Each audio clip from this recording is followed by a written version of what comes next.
Will we rise up against the Judas rising up in our midst? This morning, as the sunlight began to creep into my room, the phrase, "the disgusting thing," kept whispering over and over again in my mind.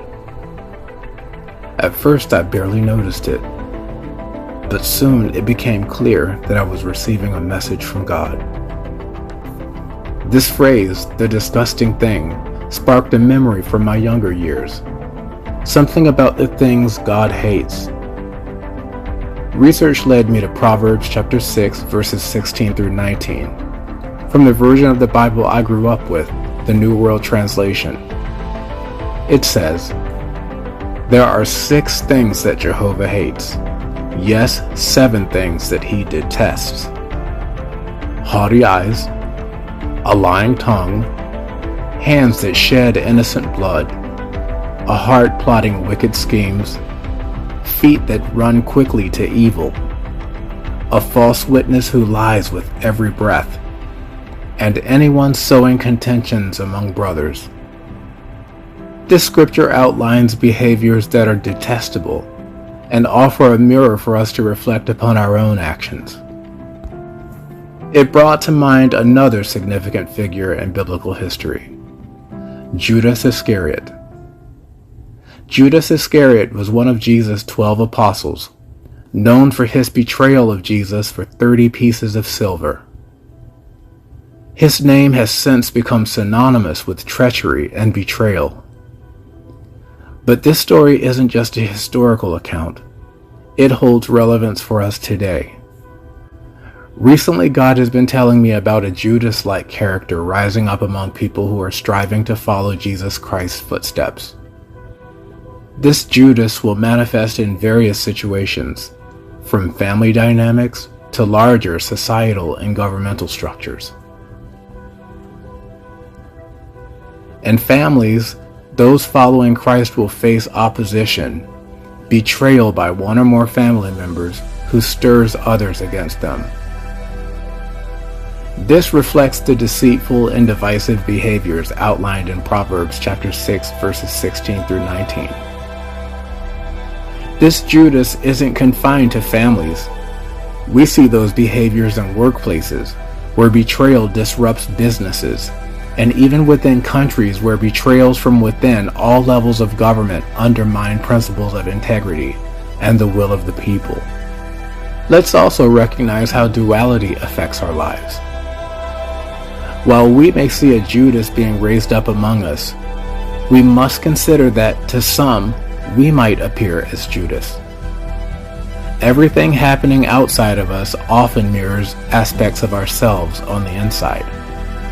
We must ask ourselves, in what ways might I be doing the disgusting thing? In what ways might I be acting like Judas? In what ways might I be betraying myself or others who trust me or rely on me? Jesus, in Matthew chapter 6, verse 33, urges us to keep on seeking first the kingdom and his righteousness, and all these other things will be added to you. This guidance is crucial, especially now. Many seek to fulfill their needs the wrong way and fail, but those who live in line with their purpose reap benefits. Their success breeds jealousy and opposition from those not following Christ, leading to slander, sabotage, and attempts to ruin their relationships and livelihoods. In recognizing the duality within us, we can reflect on another scripture, Matthew chapter 7, verses 3 through 5, which says, "Why do you look at the speck of sawdust in your brother's eye and pay no attention to the plank in your own eye? How can you say to your brother, 'Let me take the speck out of your eye,' when all the time there is a plank in your own eye? You hypocrite! First take the plank out of your own eye, and then you will see clearly to remove the speck from your brother's eye." Duality exists within everything.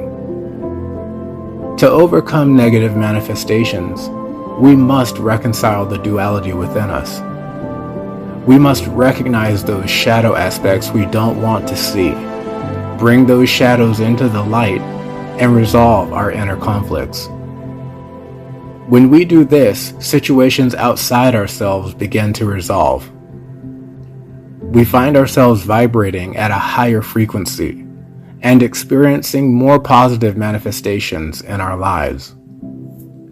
So let us remain steadfast in our faith, seeking first the kingdom and His righteousness, and by doing so, we will navigate these challenging times with grace and strength.